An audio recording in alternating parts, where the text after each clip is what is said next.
Hi guys, welcome back to my channel. My name is Erica and you are at the Lopsided Crafter.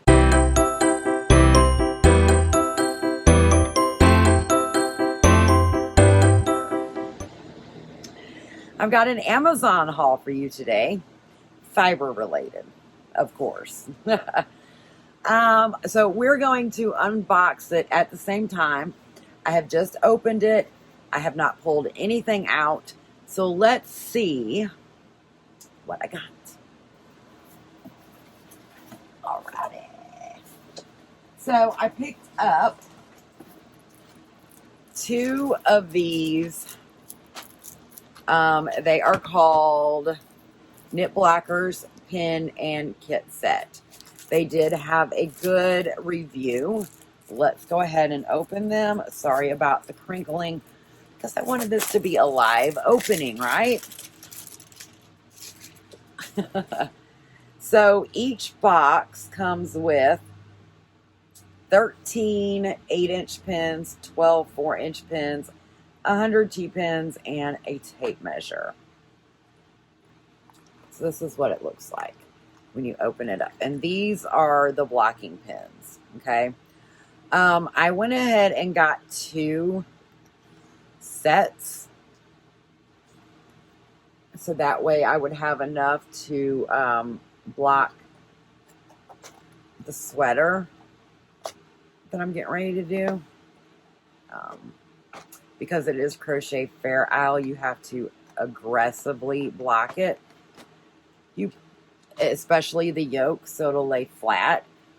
You could probably steam block it, but it may or may not line up the way you need to, because you've got to aggressively block it.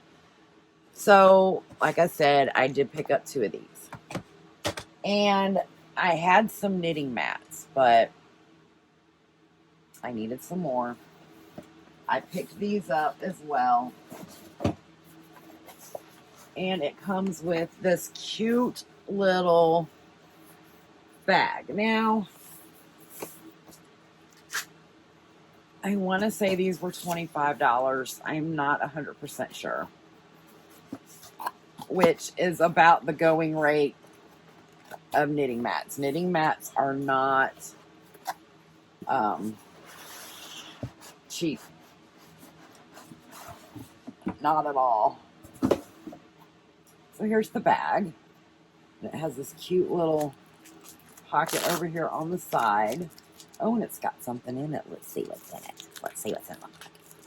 I like surprises. Oh. So it comes with these little tips for your knitting needles. What else is in here? Oh, there's something else down in there. Ha!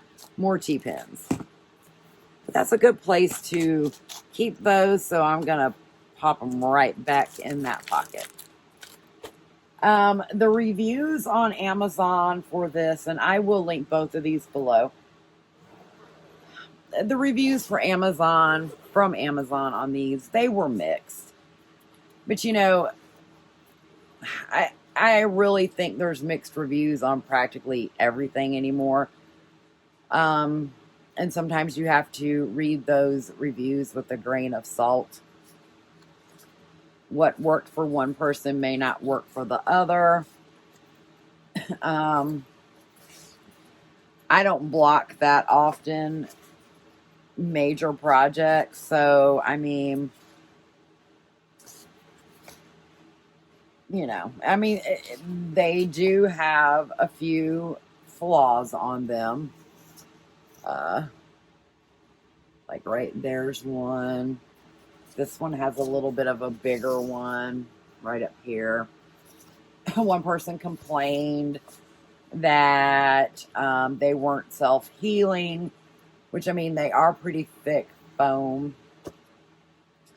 Another person said that when they got it wet, the lines disappeared.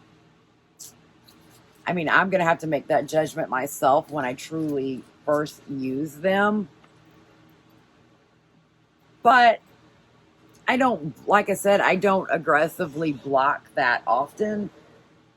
And then there were so many reviews on top of that were great. So, you know, like I said, you just kind of got to kind of weigh it with a grain of salt, which, and those reviews were older, so who knows. But I thought that was a good deal. Like, I've looked at them in the store, and for like $4, they wanted like, I don't know, 15, 16 bucks. And yeah, I thought that was a little outrageous. And this came with 9. So I have some from Knit Picks, but I don't have enough. So yeah, I had to get a few extra. So,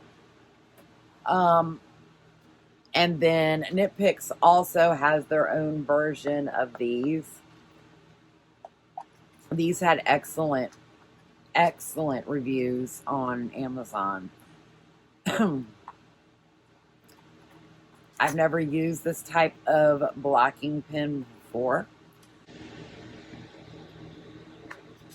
but I've seen lots of videos and lots of